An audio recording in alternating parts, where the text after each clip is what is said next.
Uau, ce frumos miroase!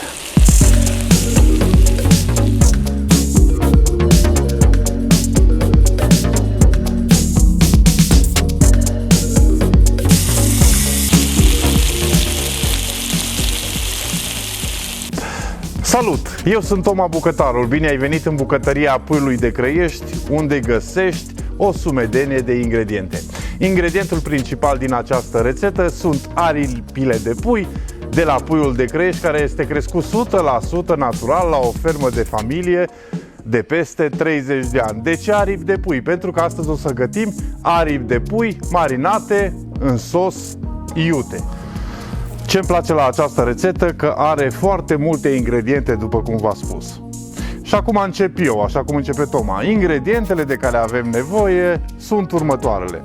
Avem nevoie de zahăr brun, ulei de floarea soarelui, chimen, pudră chili, boia, fulgi de ceapă, pudră de ceapă, usturoi, suc de lime, suc de lămâie, sare, zahăr melasă, muștar boabe, oțet de mere și răzătură de lime.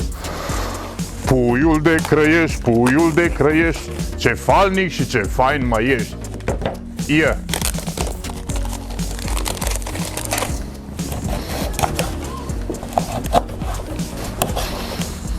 Aripioarele noastre de pui pot fi marinate întregi sau le puteți tăia în jumătate. Eu prefer să le tai în jumătate.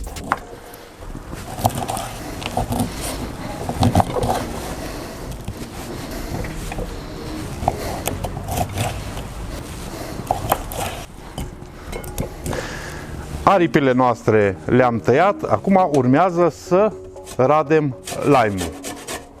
Am 2 bucăți de lime și o să le rad.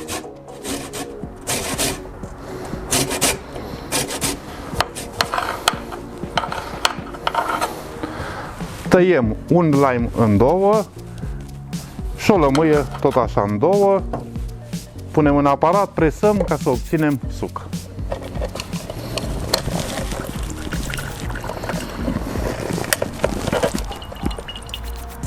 Ne apucăm să facem marinata aripilor de pui.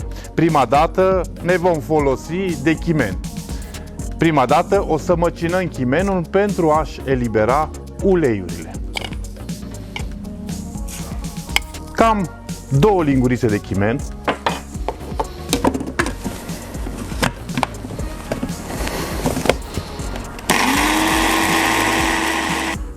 Și continuăm cu o linguriță de ceapă uscată, o linguriță de ceapă praf, zahăr brun, 2 cubulețe sau 2 lingurițe,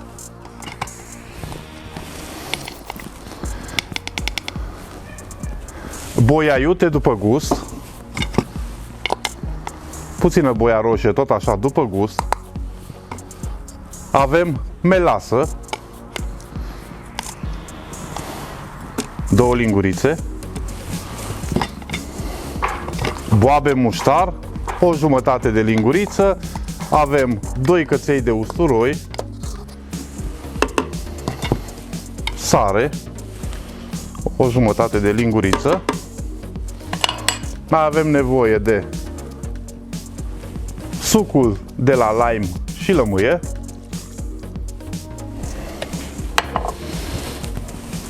ulei de floarea soarelui,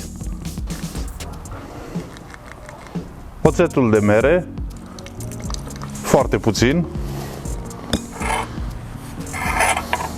iar ultimul nostru ingredient este răzătura de la lime. Dumneavoastră nu trebuie să vă chinuiți acasă cu atâtea ingrediente. Puiul acesta marinat, mai bine zis aripile noastre de pui marinate, picante, le puteți găsi direct în magazinele de desfacere a Puiului de Crăiești. Să ne apucăm de treabă. Facem marinata.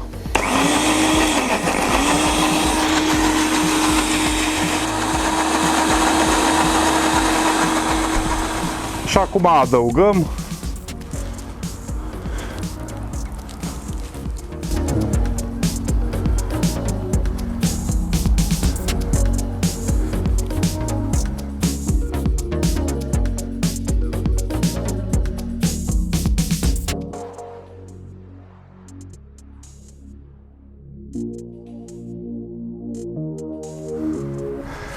Acum urmează partea cea mai faină, să ungem o tigaie grill cu puțin ulei și să adăugăm aripile noastre marinate.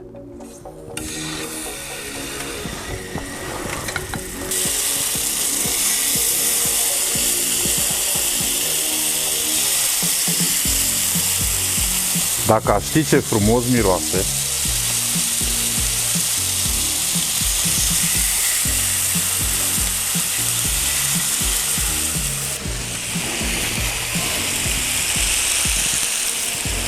le întoarcem din când în când pentru a forma o crustă frumoasă aurie.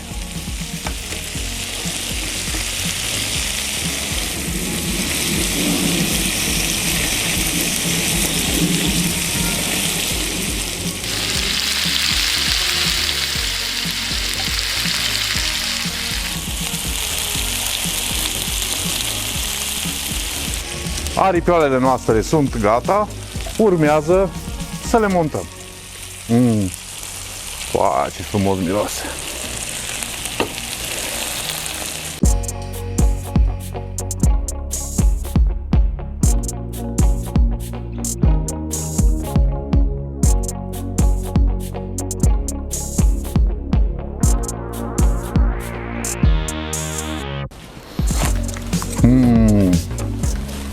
Este extraordinar de bun.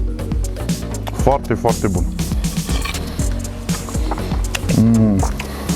Îmi cer scuze că vorbesc cu gura plină. Am făcut aripioare marinate picante. Îmi cer scuze că mănânc cu mâna, dar un astfel de preparat atât de bun nu pot. Nu pot să reziști. Mereți, mă, de la o și la ferești, că nu vă dau. Eu nu dau la nimeni nimica. Nu. Extraordinar de bun.